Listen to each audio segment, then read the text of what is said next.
Psaume 33.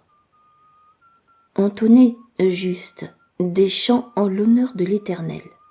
Aux hommes droits, il sied de louer Dieu. Rendez hommage à l'Éternel avec la harpe. Célébrez-le par le luth à 10 cordes. Chantez-lui un cantique nouveau.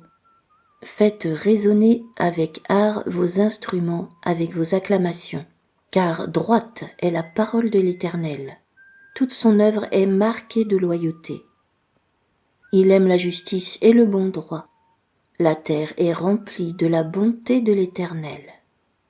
Par la parole de l'Éternel, les cieux se sont formés, par le souffle de sa bouche, toute leur milice.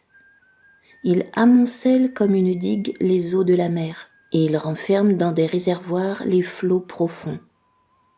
Que toute la terre craigne l'Éternel, que tous les habitants du globe tremblent devant lui, car il a parlé, et tout naquit. Il a ordonné, et tout fut là. L'Éternel renverse les projets des peuples. Il fait échouer les desseins des nations. Mais les décrets de l'Éternel subsistent à jamais, les résolutions de son cœur de siècle en siècle. Heureux le peuple qui reconnaît l'Éternel comme Dieu, la nation qu'il s'est choisie comme son héritage. Du haut des cieux, l'Éternel promène ses regards. Il voit tous les fils de l'homme. De la résidence qu'il s'est réservée, il dirige son attention sur tous les habitants de la terre. Il a formé leur cœur à tous, et il observe tous leurs actes. Ce n'est pas avec une puissante armée que le roi remporte la victoire. Ce n'est pas à sa grande force que le héros doit son salut.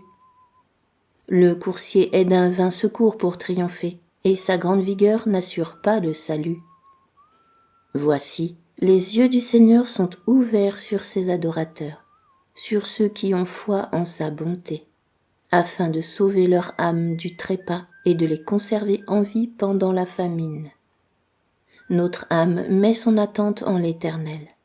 Il est notre aide et notre bouclier. Oui, notre cœur se réjouit en lui. Oui, nous avons confiance en son saint nom. Que ta bonté éternelle s'étende sur nous, comme nous y comptons de ta part.